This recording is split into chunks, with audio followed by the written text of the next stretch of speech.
Hi everybody, Josh Amaral. I'm the Director of the Office of Housing and Community Development for the City of New Bedford.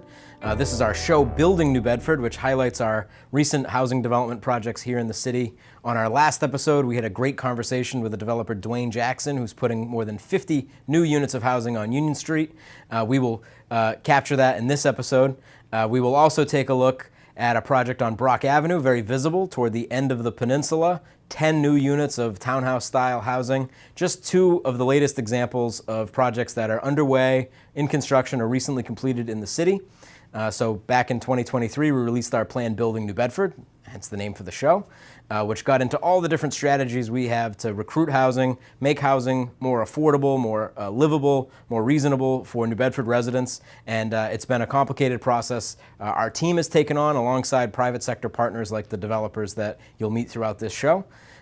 Please join us as we tour these properties and get a better sense of some of the new housing that's coming online here in the city.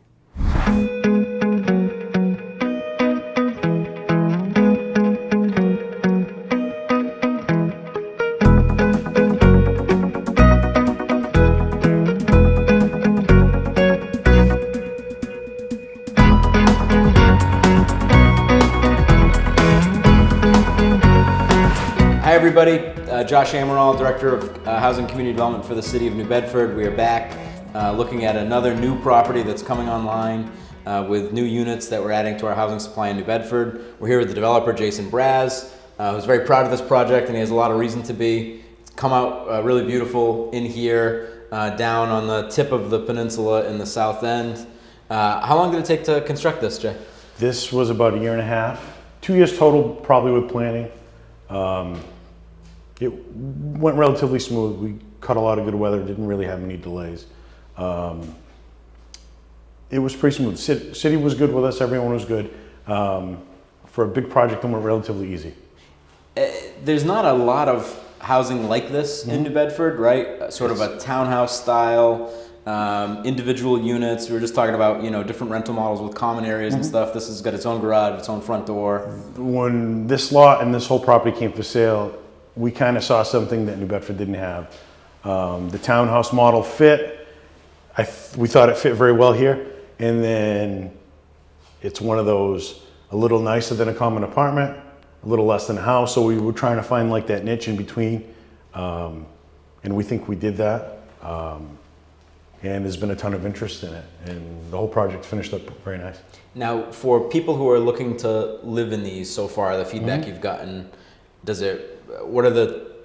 what's sort of the target consumer for this? So it's not really geared towards a family, right? There's only 2 bedrooms. So it's either like an empty nester, someone young starting out, a snowbird going back and forth to Florida.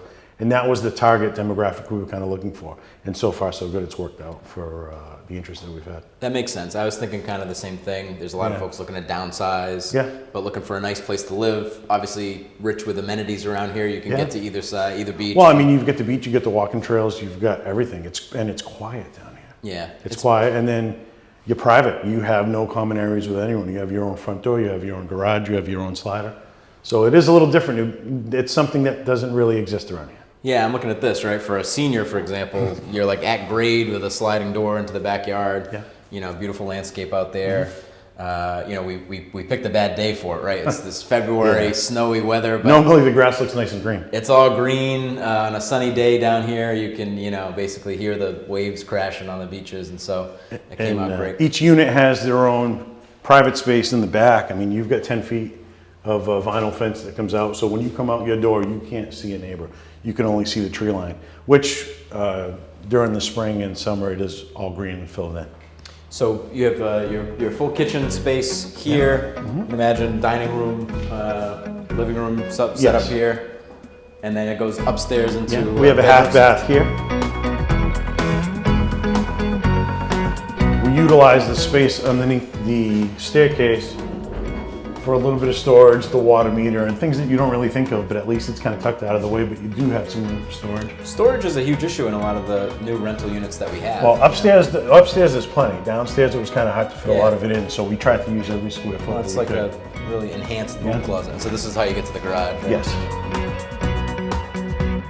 Here in the garage, which obviously you could fit a car in, and with energy codes what they are, with the world going in the direction that it's going, Jason's told us it's roughed in here for you to install an electric vehicle charger right in the building. Yes. So, in the future when electric Sure. vehicles may be the dominant type of housing in the market, dominant car in the market, you'll be able to even set that up in here. So, no stone left unturned in this development. Great space.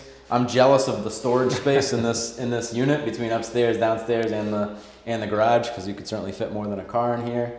And I'm imagining the bikes that you just get on, go right around the beaches, and come on back. So, I grew up down the street. I wasn't going to do anything that wasn't nice in the neighborhood I grew up in.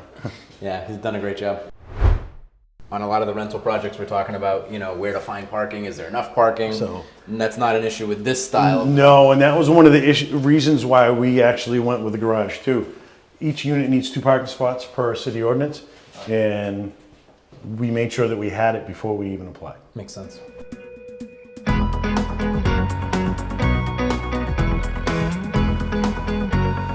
Master bedroom here. 2 closets. So you've got a bypass closet, and then you've got a closet in here that's probably the size of a small dorm room.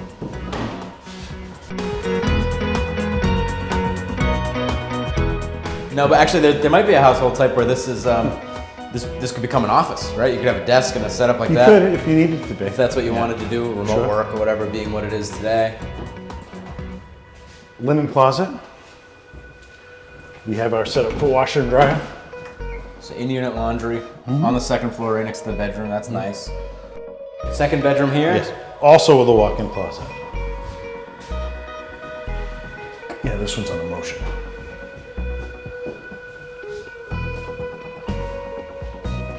And then your bathrooms this way. Yes.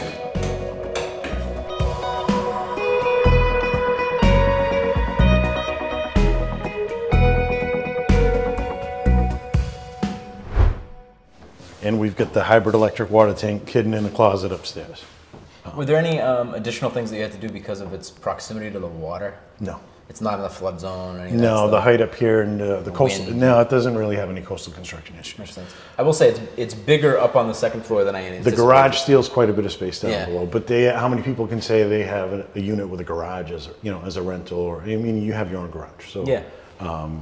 that was kind of the trade-off, get the garage and eat some of the space on the first floor. But upstairs has ample room, like it's huge. Yeah, this is a great unit. And so there's 10 units here 10. going across. Yeah. Beautiful project.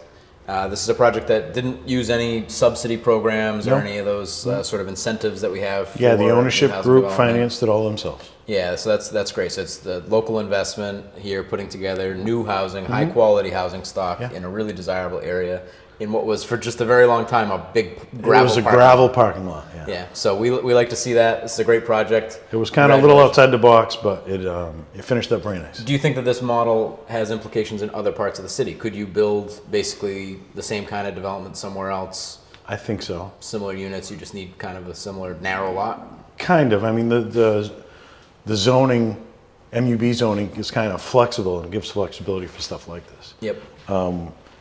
We went into this a little blind. I've never done anything this big before, but it worked out. And yeah, I think it could. I think the issue though was like frontage. Yep. So if you need a lot that has enough frontage to be able to get the multiple driveways with garages. That makes sense. Otherwise, then you have to kind of configure parking, Yep. either on the side or in the rear or somewhere else. But I think the townhouse is kind of attractive. It's got its own front door and its own back door. Yeah, well, we talk about the need for housing of all types, right? So we need 50-unit apartment buildings. We need 200-unit mill complexes. We need single-family homes on large lots. Sure. We need small starter homes for people. And I think we need housing stock like this. Yeah. I think there's a huge demand in New Bedford for this stuff, especially in the group of folks now that might be renting or want to own their home. And so they're looking for the comforts of a single-family home, but it's really hard to get into that market with down payment, interest rates, and everything being what they are. So I think there's an emerging market for condos. There's an emerging market for this townhouse style. And so I congratulate you. This is a great project. Thank you. Thank you for your help. Of course. So we've looked at a few different housing types on Building New Bedford so far, right? Our Building New Bedford housing plan calls for housing at all types, all income levels, and this is a good example of a new form of development that I think will be really impactful. Wonderful place to live, high quality of life, has the feel of a single-family home, even though it's connected to other units horizontally in one of the greatest parts of the city, I think, to live and have recreational areas right within your grasp. The project's delivered in an economical way that doesn't take from subsidy programs that we use to support other projects. And so in order to build the kinds of housing stock we need housing of all types, and we need housing that's funded in various different ways. And so we commend the developer, the group that's come together around this project. I think it's a sign of things to come. I think there'll be other types of development similar to this in the city, and this is a really beautiful project. So I'm excited to drive by here in the summer and see it all filled up with whether it's seniors that are downsizing, young families, working professionals, whoever it might be that comes to call this place home. You know, they'll be walking across the street to the ice cream stand and having a great summer here in their new home. So we're excited about it. It's a great project, and stay tuned for more.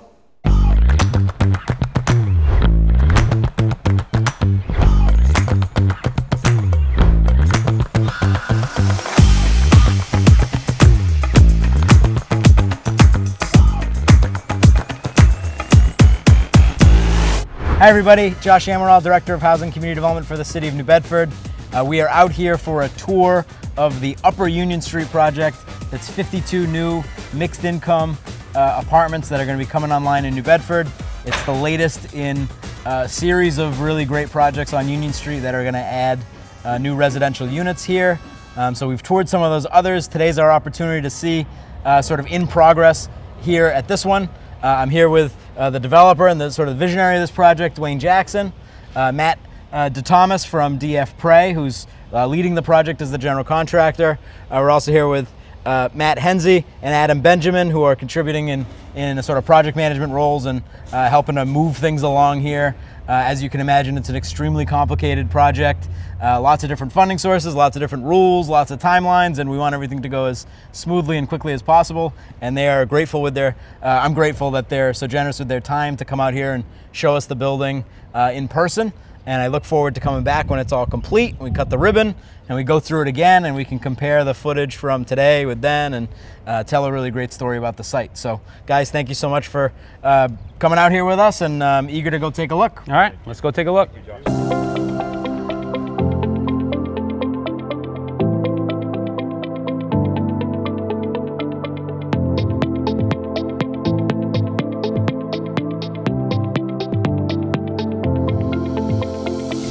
What are we looking at, Matt? Yeah, so a big mix of apartments in this building. So the majority of the building is two bedrooms, 2-bedroom units. I think there's 34 2-bedroom units, mix of 3s and 1-bedrooms.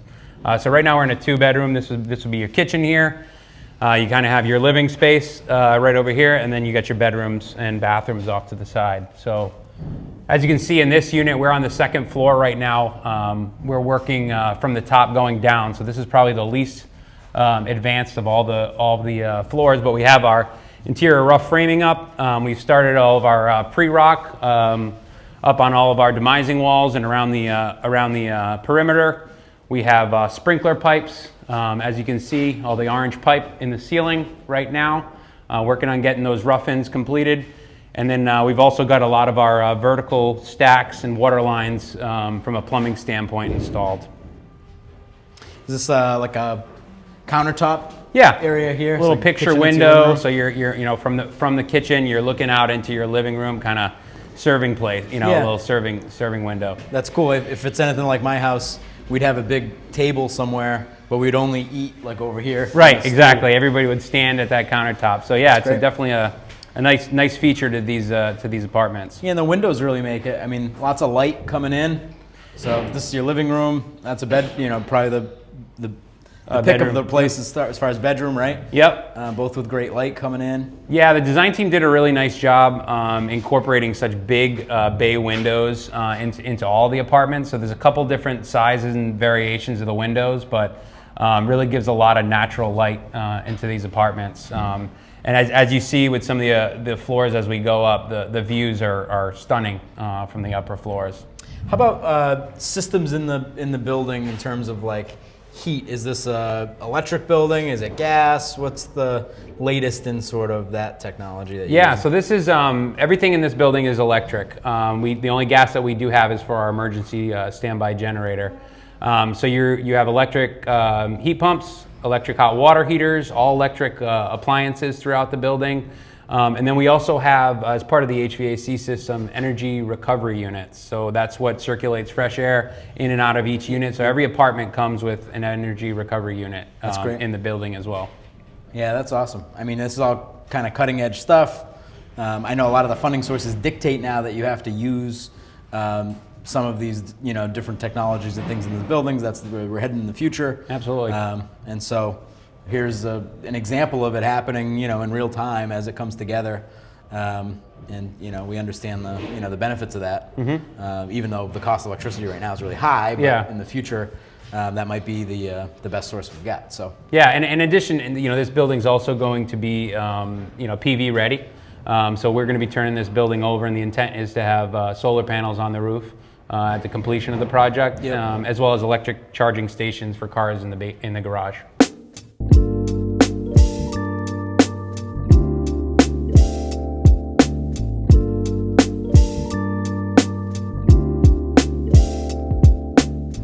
pretty good, yeah. These are Again, you got nice windows. You see this type of design typically in loft buildings. Yep.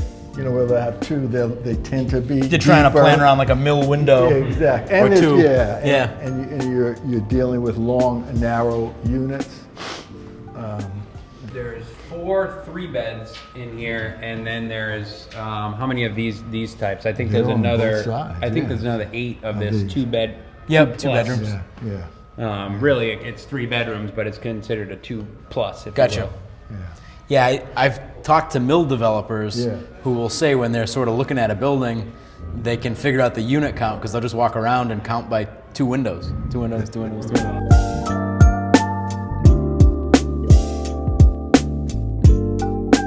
Yeah, so this is our main. This is our water main, actually, all insulated right down the 2nd floor. This obviously distributes, and then we have all of our sprinkler together. We're gonna head up to 5 now.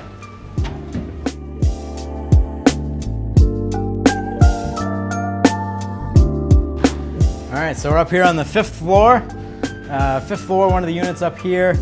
I'm told that the views from up here are really great. You can see the water, you can see most of the downtown. So we'll get a peek at that. Yeah, so you can see the hurricane barrier, the wind terminal. Yeah, I would say pretty much every apartment in this building has some type of nice view from the 5th floor, whether you're looking back at the city or whether you're looking at the bay. I mean, it really is a selling point for these units up here. As the building was going up, we couldn't believe how much better the views kept getting as we were going floor by floor all the way through. Yeah, so this unit has views on both sides, huh? Yep. So this is a 3-bedroom unit. This is a 3-bedroom unit, yep.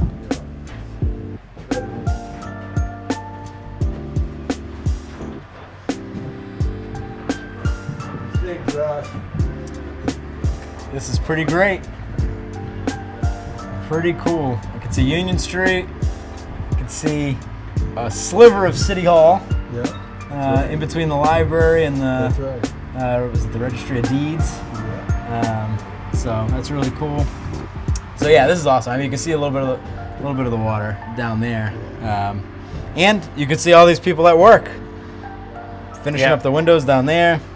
Yeah, we got a lot of different crews working right now, so we're finishing up installing the windows. We obviously see a guy here caulking the windows.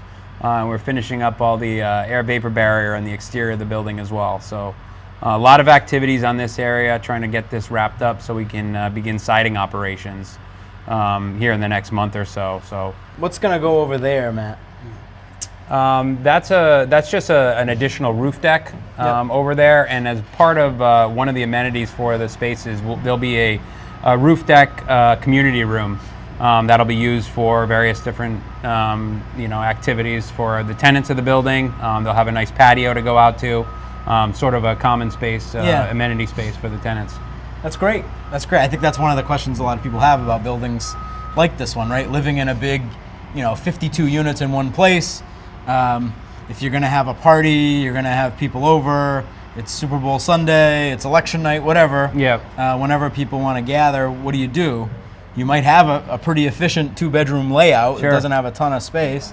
And you need to spread out a little bit, so having some of those amenities in a development can make all the difference in the world, right? Yeah, I think they did a great job. I mean, obviously all the appliances come within the unit, but there will be central laundry as well for the tenants located on the first floor, and then a community room, which I'm sure when the ownership group gets in here and the tenants start moving in, they'll be using it for just those events. You know, TVs, parties, things like that where they can rent it out. That's great. I think it also creates a little bit of a sense of community among the building, absolutely. right? Yeah, absolutely. You want people talking and being social and getting together, and so that's great. I'll show you an apartment down here where we got power going in, so it's just something else you can see.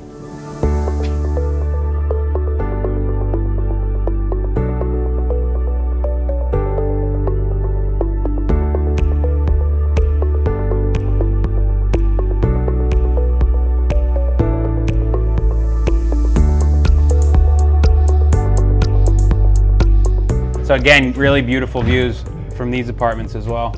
Yeah, it's a great window on this side.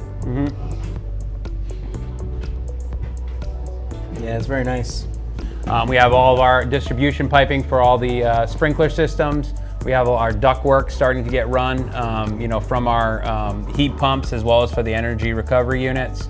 And then you can see the power being distributed throughout the space. So, one of the things we try to do is prefab a lot of this stuff. So our electrician actually built these panels in the shop, and when they show up to site, they're ready to go, and then they're just making all the home run connections back to all the boxes for our teledata, as well as for light switches, outlets, things like that. So we also got some fire alarm cables starting to go in. So we're really starting to advance these, get ready for installation, and ultimately start sheetrocking. So you mentioned teledata connections throughout the units. Yep. Do you do that on every residential project? For the most part, yeah. We're seeing it's more common that we're building the infrastructure into the project, so that way there's availability, when the service providers do come in. So usually that main, backbone that's brought in is done by us, and then the service provider will come in and obviously set up everybody with their own individual accounts. Makes sense. Yeah, I just say because there's, I could see having like a Wi-Fi router or something in a unit, right? But I know I've had conversations with others about that's the future, right? So nobody's got hardline phones anymore, but I know it's a requirement of some of the funding sources, right, to have even landline phones and stuff like that. Yeah. So while it might be kind of an anachronism, it's sometimes a requirement in the. I do feel it is one of those things that, as buildings get a little bit more smarter with technology, that, there's certainly things you can introduce, wireless access points throughout if you did want to provide that service. But this allows the flexibility of someone that may choose to get cable to have it ready for them when they move in. Makes sense. These are good units, yeah, these are really nice. These are 2BR. Yeah. So another 2-bedroom variation, light on both sides. That one facing south, this one facing north in Union Street. So this is your living room. Yep. Kitchen. Yep. Other bedroom. Yep. And then you get your bathroom right here with your tub. Bathroom's here with the tub. Look at that. Got all of our water piping already all installed. Again, another thing that comes prefabricated is those all the controls for the tubs, showers. Oh, yep. We build a lot of these multifamily residential apartments here in Boston, all throughout Massachusetts and Rhode Island. I feel like the size of these units is much larger than what we're seeing in some of the other projects that we're doing, and really is a type of space where a family can live in. Yeah. Some of the other apartments, even downtown, I mean, you go in 400, 500 square feet. It's very difficult to imagine. Hardly anybody's building 3-bedroom units anywhere. 2-bedroom units are somewhat rare. And going back on our earlier conversation about the economics of doing this, of course the urge for most developers, the temptation for most developers is to say, I have X number of square feet, how do I divide that up into as many units as possible? And so in this building, you might be able to, probably could have gotten 75 or 80 units or something. They'd just be the size of this room, right, instead of the size of this spacious apartment with light on both sides. And those offer different quality of life experiences for people. And so we do need units at all ends, right? So you need more 3-bedroom units, you need more studio apartments, you need everything in between. But even in the 2-bedroom units, you could definitely envision a small family. Absolutely. You know, You guys want to go take a look at the garage? Yeah, let's go.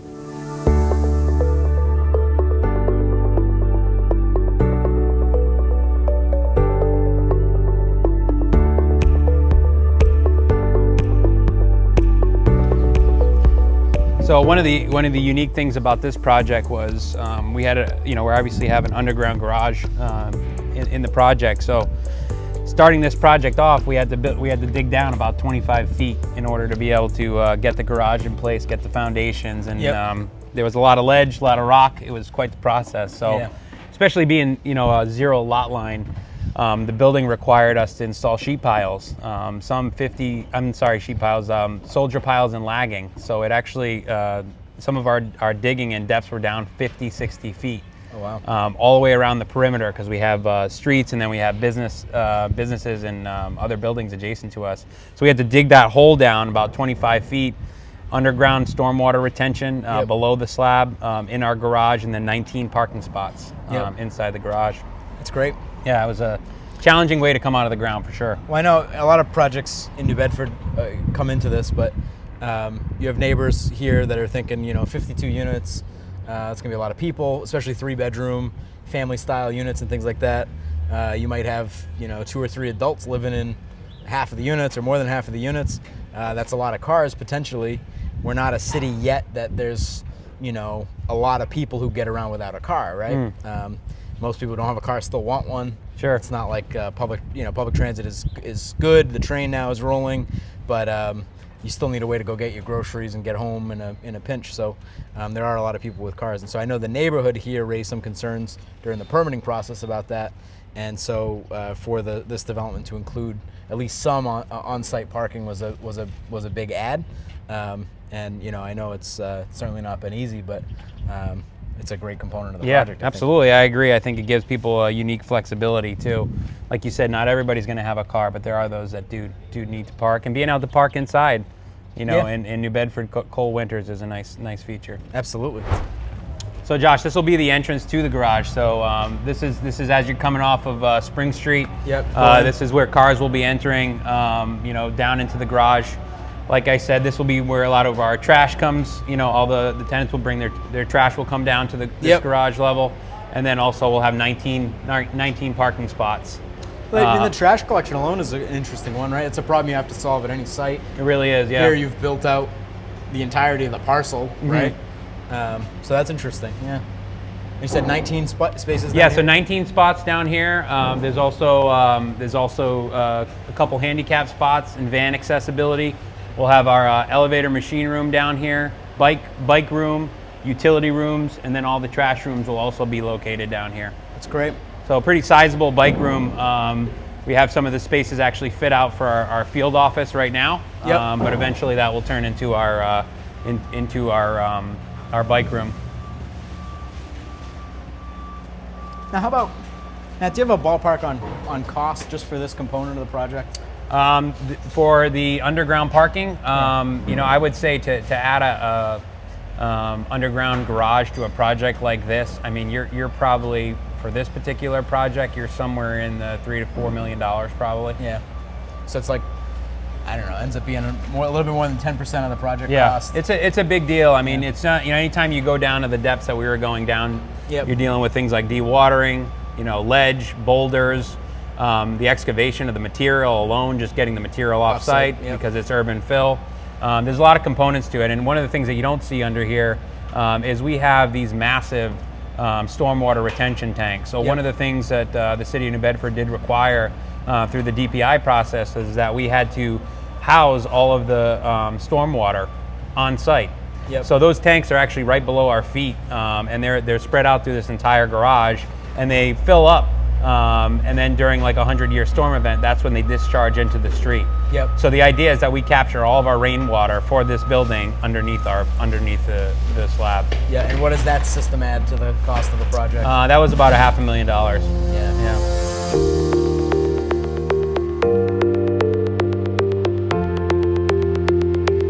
So this becomes like your main lobby, management office, elevator lobby here. And so this is kind of your central thoroughway through the building. So we're standing right now, and this is a approximately 4,000 square foot retail space, tenant to be determined. There's some flexibility here the ownership group has had with, dividing this space maybe into two separate retail spaces. But as you can see, beautiful high ceilings, pretty wide open space, direct access to Union Street. So this will be definitely a marketable retail space for, whoever decides to come in here eventually. Yeah, I think it's a great spot, and I think it'll add a lot to this Upper Union Street sector where, there are some thriving local businesses down here, but there's still also businesses that don't have a lot of retail foot traffic, law offices, insurance companies, things like that. Sure. If you're going shopping downtown, those are kind of dead space to you, right? On the weekends, they're closed. They don't sell anything necessarily you go and buy when you're trying to go shopping, right? So, I don't know if there's retail shops here, a restaurant space, or whatever it may be.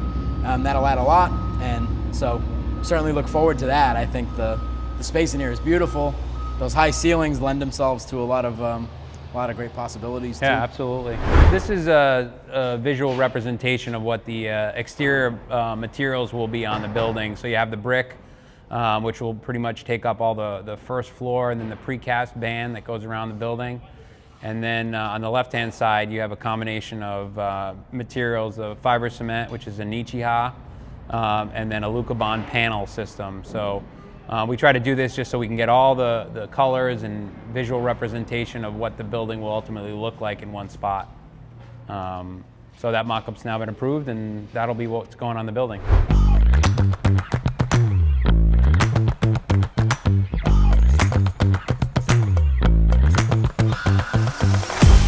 That wraps up our visit here. Our thanks to Dwayne, the team, Matt DeThomas, and his team at DF Pre. Of course, there's a sign here. It says call for leasing info, 508-672-0866. That goes to Wynn, who's going to manage this project. As you can see, there's still a good amount of work to go, but it's not too early to call and get some information so they can keep you in mind once they launch the actual application process and get things moving here. Obviously, a lot of residential interest. That's why we're building these projects to begin with. And so we want to make sure everybody has equal access and opportunity. So, start the process early. This is a project that's on track to finish up by the end of the year. And so, that's going to be here before you know it. Get in the process now. Again, I think this is a fantastic project. And like I said earlier, can't wait to come back and see it when it's all done and celebrate the success that everybody here so richly deserves on another great New Bedford project. So thank you. Thanks, Josh. So 2 great new projects available here in the city. One of them has rented all 10 units so far. The other continues to progress in construction and hopes to be done by the end of the year. That's the Union Street downtown property. So combined, more than 60, close to 65 new units of housing that'll be hitting the market in New Bedford this year. We believe that the more units that come online, these new apartments, these new residential units, the more we'll be able to hold down prices, right? When housing is scarce, it's hard to afford it.